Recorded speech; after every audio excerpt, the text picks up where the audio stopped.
France is debating the burqa again.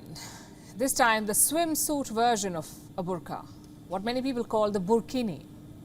Let me show you what it looks like, a full body covering swimsuit. Many Muslim women prefer this over the normal swimsuit. It is less revealing, it covers their whole body. That's why they want it. So the burkini caught on in some places. France is not one of them. This week, the city of Grenoble bucked that trend. The city council voted to implement new dress codes in pools in France. The new ones are pretty liberal. People can wear whatever they want. They can go topless if they want. They can wear baggy clothes. They can wear a burkini. Anything they want. But the French government is not impressed. The Interior Ministry is planning to challenge the new dress code. They want to ban the burkini in pools. And this has become a national debate in France. Technically, the Interior Ministry does have the power to do that. French laws empower the government to protect secularism, to separate the church and state. So Emmanuel Macron's government can ban the burkini across France. But let's keep the technicalities aside. What about the moral debate here? On this, France is divided into 4 camps. One camp talks about hygiene and safety. Baggy clothes are not fit for pools, they say. So by extension, the burkini should be banned. The second camp talks about religion.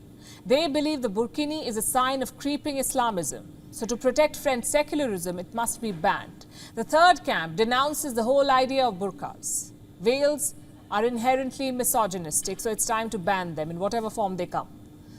And camp 4 is Grenoble. Let people wear whatever they want, they say. So you have 4 schools of thought in one country. It's a nightmare for any politician. Worse, if you're a self-proclaimed centrist. How do you balance 4 different opinions? A lot depends on how Emmanuel Macron perceives his mandate. Was it a vote for his policies, or was it a vote against his rival? Because Macron's rival was a far-right demigod.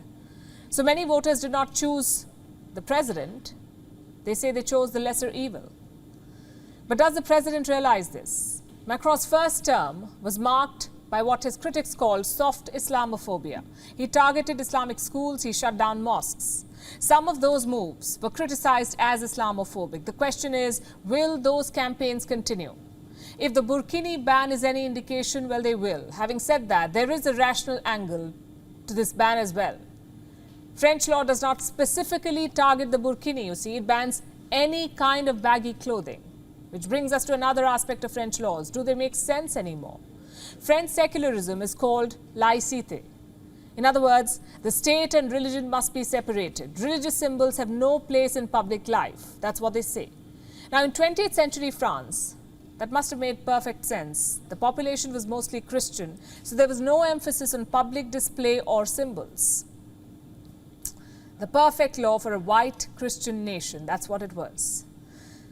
Then came the wave of migration in the 21st century. French society changed, but their laws did not. And to make matters worse, Islamic terrorism gained a foothold in Europe. Naturally, the French saw enemies within. They attacked the culture instead of the problem. Imagine if an Asian country had done this, or any African country. The criticism would have been global. But there's no such backlash against the French. Apparently, they're defending their cherished secularism. And this debate is not new in France. Last year, multiple French cities banned the burkini. Some even forced women to remove it on the beach. A centrist should be able to temper such emotions. Unfortunately, Macron has not been able to do that. Under him, the far right has strengthened in France. His own policies have shifted right. So President Macron faces a difficult yet familiar question in his second term. How does he tackle extremism without targeting the religion? How does he balance secularism and religious expression? The far right and the far left have clear answers to both questions. Not good answers, but clear answers. But as always, the centrist drowns in confusion. WION is now available in your country. Download the app now and get all the news on the move.